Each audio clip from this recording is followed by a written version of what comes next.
इस वीडियो में हम लोग देखेंगे क्लास 8वीं गणित प्रश्नावली 2.2 के क्वेश्चन नंबर 4, क्वेश्चन नंबर 5 और क्वेश्चन नंबर 6 को देखेंगे इस वीडियो में।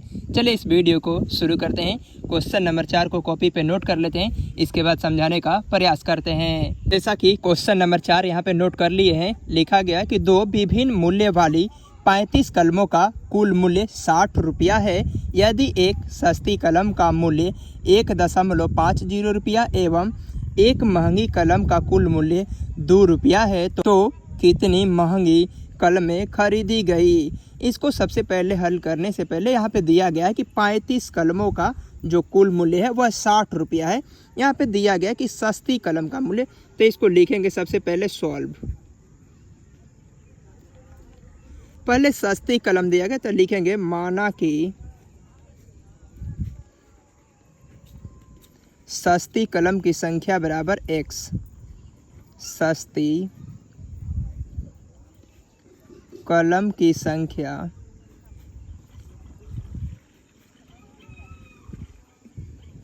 बराबर x। यहाँ पे बोला गया कि 35 कलम है, तो 35 कलम में हम x कलम को मान लिए सस्ती, तो अब बची है महंगी कलम। तो महंगी कलम की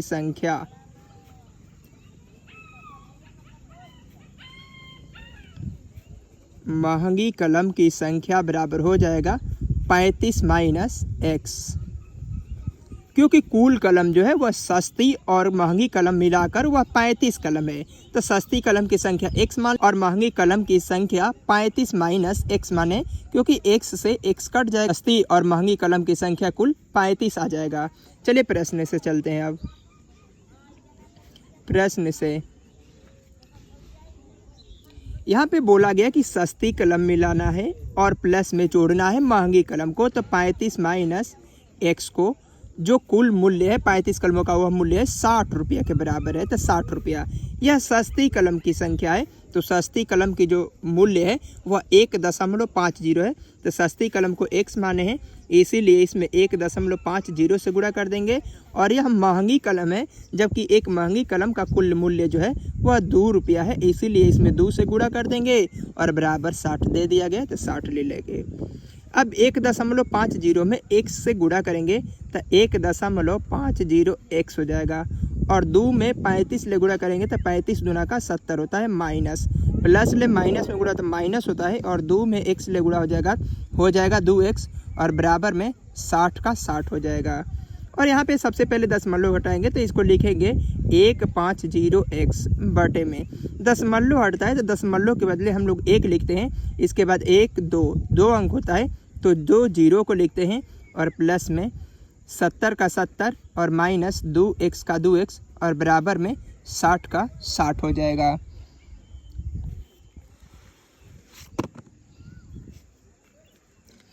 इसके बाद हम लोग 1 जीरो से 1 जीरो को काट देंगे, और 5 तिहाई 15 और 5 दूना का 10, यानी ऊपर बचा है 3x बटे में 2, और यहाँ पे माइनस 2x का 2x, और बराबर में 60 का 60, प्लस 70 है इस साइड और बराबर के उस साइड जाएगा तो माइनस 70 हो जाएगा।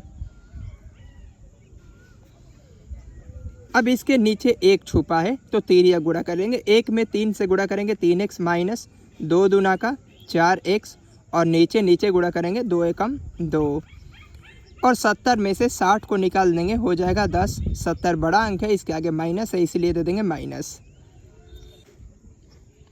4 गो x मिले, 3 गो x को घटाएंगे, हो जाएगा x। 4 बड़ा अंक है, इसके आगे माइनस है तो माइनस दे लेंगे, बटे में 2 है 2, और माइनस 10 का माइनस 10। इस साइड 2 भागा में है, उधर जाएगा तो गुणा में हो जाएगा, तो माइनस x बराबर माइनस 10 में अगर 2 से गुणा करते हैं हम लोग तो 10 माइनस x का माइनस x लिखेंगे, 10 में 2 से गुणा करेंगे 10 दूना का 20 हो जाएगा, और माइनस का माइनस दे देंगे यहाँ पर x का x उसी तरह लिख लेंगे, 10 में 2 से गुणा करेंगे 10 दूना का 20, और माइनस ले माइनस को काट देंगे, तो इसीलिए x का जो मान निकल गया है बराबर में 20 निकल गया है। अब यहाँ पे पूछा है कि सस्ती कलम की संख्या माने थे हम लोग x। अब हम लोग यहाँ पे लिखेंगे सस्ती कलम की संख्या बराबर x। अब लिखेंगे महंगी कलम की संख्या महंगी कलम की संख्या हम लोग शुरू में 35 माइनस x माने थे, तो सस्ती कलम की संख्या x माने है और x का मान निकल गया है 20। और यहाँ पे दिया गया 35 में से x को घटाना है, तो x का मान निकला है 20। 35 में से 20 को घटा लेंगे, हो जाएगा 15। सस्ती जो कलम की संख्या है x का मान निकल गया 20 और महंगी कलम की संख्या 35 माइनस x है, तो 35 में से x का मान 20 को घटा दिए, 15 हो जाएगा। यही इसका आंसर हो जाएगा। इस प्रकार हम लोगों ने क्वेश्चन नंबर 4 को देख लिए हैं। अब देखेंगे क्वेश्चन नंबर 5 को। जैसा कि क्वेश्चन नंबर 5 में यहाँ पे दिया गया है कि एक त्रिभुज के 3 कोण 2:3:5 के अनुपात में है, तो उसके तीनों कोण ज्ञात कीजिए। इसको सबसे पहले यहाँ पे लिखेंगे सॉल्व। यहाँ पे दिया गया कि त्रिभुज का जो 3 कोण है वह 2:3:5 में है। इसको 2x, इसको 3x और इसको 5x मानेंगे। तो त्रिभुज का पहला कोण, त्रिभुज का दूसरा कोण और त्रिभुज का तीसरा कोण यहाँ पे दे दिया गया है। तो सबसे पहले लिख लेंगे यहाँ कि माना कि त्रिभुज का पहला कोण, त्रिभुज का दूसरा कोण और त्रिभुज का तीसरा कोण। जैसा कि यहाँ पे दिया गया है कि त्रिभुज का जो 3 कोण है वह 2:3:5 में है, तो इसको त्रिभुज का पहला कोण को हम लोग 2x मान लिए, त्रिभुज का दूसरा कोण को 3x मान लिए और त्रिभुज का तीसरा कोण को 5x माने हैं। यहाँ पे दिया गया था त्रिभुज का 3 कोण है जो 2:3:5 में है, इसको 2x माने हैं। त्रिभुज का पहला कोण को और दूसरा कोण को 3x मान लिए, तीसरा कोण को 5x माने हैं। हम लोग यहाँ पे प्रश्न से हम लोग जानते हैं कि लिखेंगे हम लोग जानते हैं कि त्रिभुज के तीनों कोणों का योग 180 डिग्री होता है। तो यहाँ पे लिखेंगे त्रिभुज के 3 कोणों का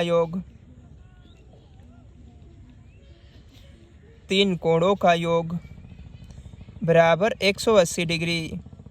तो त्रिभुज का 3 कोण यहाँ पे दिया गया है 2x प्लस योग का मतलब जोड़ देंगे 3x प्लस 5x बराबर 180 को लिख लेंगे। इसको जोड़ देंगे 5x 3x 8x और 2x 10x हो जाएगा और बराबर में 180 लिख लेंगे। x का x 10 इस साइड गुणा में उस साइड जाएगा तो भाग में चला जाएगा, 10 ले काट देंगे, 0 से 0 काट देंगे तब हो जाएगा 18। इसीलिए लिखेंगे कि x बराबर जो वैल्यू है वह x का मान 18 आया है। यहाँ पे दिया गया था कि त्रिभुज का तीनों कोणों को ज्ञात करना है, तो लिखेंगे पहला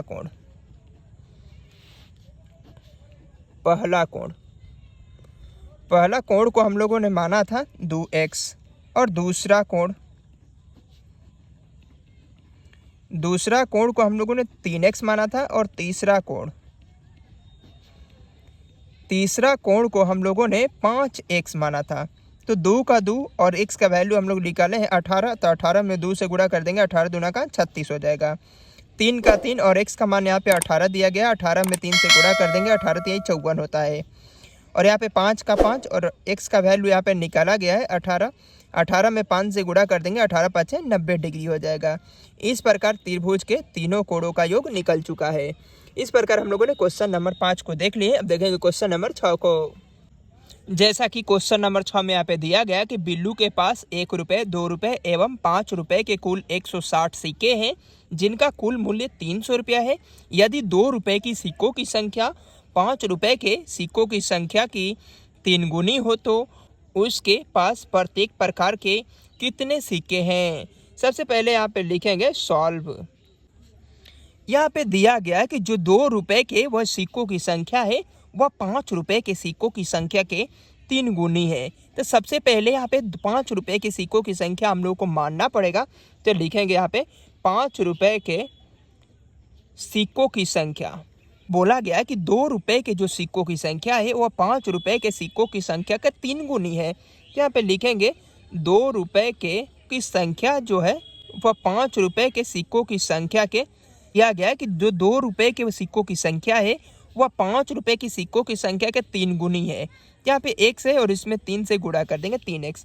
अब बचा है 1 रुपये के सिक्कों की संख्या, तो लिखेंगे 1 रुपये के सिक्कों की संख्या। तो 1 रुपये के सिक्कों की संख्या जो बचा है, कुल सिक्के हैं 160, तो लिख लेंगे 160। 160 में से 5 रुपये की सिक्कों की संख्या x है और 2 रुपये के सिक्कों की संख्या 3x है। इसको जोड़ देंगे 3x और 1x कितना हो जाएगा 4x।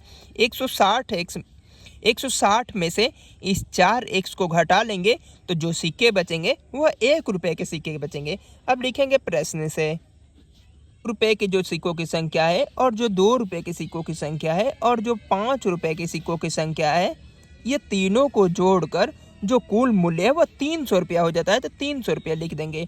यह 5 रुपये के सिक्कों की संख्या है, इसीलिए इसमें 5 से गुणा कर देंगे। यह 2 रुपये के सिक्कों की संख्या है 3x, इसीलिए इसमें 2 से गुणा कर देंगे। और 160 माइनस 4x है यहाँ पे, तो 4x है। और यह 1 रुपये के सिक्कों की संख्या है, इसीलिए इसमें 1 से गुणा कर देंगे। चलिए इसको गुणा कर लेते हैं। 5 में x से गुणा करेंगे 5x हो जाएगा। 2 में 3 से गुणा करेंगे 2 3 6x हो जाएगा। और 160 में 1 ले करेंगे तो 160 होगा माइनस, और 4 में x ले करेंगे तो 4x ही होगा और बराबर 300 का 300 हो जाएगा। चलिए इसको जोड़ लेते हैं। 6x और 5x 11x हो जाएगा और माइनस 4x का 4x रख देंगे और 300 का 300 प्लस 160 है बराबर के उस साइड जाएगा तो माइनस 160 हो जाएगा। यहाँ पे 11x में से 4x को निकाल देंगे तो 7x हो जाएगा और 300 में से 160 को घटा लेंगे तो 140 हो जाएगा। अब यहाँ पे 7 गुणा में है और बराबर के उस साइड जाएगा तो 7 भाग में चला जाएगा। 7 दूना का 14 और 0 का 0 उतार लेंगे। जो x का वैल्यू है वह 20 निकल चुका है। यहाँ पे हम लोग माने थे यहाँ पे कि जो 5 रुपये के सिक्कों की संख्या है वह x है। तो यहाँ पे लिखेंगे अब हम लोग कि 5 रुपये के सिक्के का वैल्यू निकल चुका है 20। यानी अगर 20 रुपये के 5 सिक्के होते हैं तो होता है 100 रुपये। इसको चेक भी कर लेंगे यह आंसर गलत है कि सही है। और हम लोग इसके बाद लिखेंगे 2 रुपये के सिक्के, और जो 2 रुपये के सिक्के थे वह 3x थे। 3x तो 3 का 3 रहने देंगे और x का वैल्यू है 20, तब 20 में 3 से गुणा कर देंगे तो जो 2 रुपये के सिक्के वह 60 सिक्के है। अगर 60 2 रुपये के सिक्के रहते हैं तो 60 दूना का 120 रुपये होता है। चलिए अब 1 रुपये के सिक्कों की संख्या निकालना है तो लिखेंगे 1 रुपये के सिक्के। जो 1 रुपये के सिक्के है वह हम लोगों ने 160 माइनस 4x माना था, तो 160 माइनस 4 और x का वैल्यू निकाले यहाँ पे 20 रख देंगे। 160 माइनस 20 चौका 80 होता है और 160 में ले 80 को निकाल देंगे तो हो जाएगा 80। तो 1 रुपये के जो सिक्का है वह 80 है, तो 80 रुपया हो गया। अब इसको जोड़ लेंगे 100, 220 और 80 300 रुपया। और क्वेश्चन में दिया गया था कि 2 रुपये, 5 रुपये और 1 रुपये के जो सिक्कों के कुल मूल्य वह 300 रुपया है। तो देख लीजिए 300 रुपये आ भी गया, इसका मतलब कि आंसर सही है। तो 5 रुपये के जो सिक्कों की संख्या है वह 20 होगा और 2 रुपये के सिक्कों की संख्या 60 होगा और 1 रुपये के सिक्कों की संख्या 80 हो गया। इस प्रकार हम लोगों ने क्वेश्चन नंबर 5, 6 और 4 को देख लिए हैं। मिलते हैं नेक्स्ट वीडियो में क्वेश्चन नंबर 7, 8 और 9 के साथ।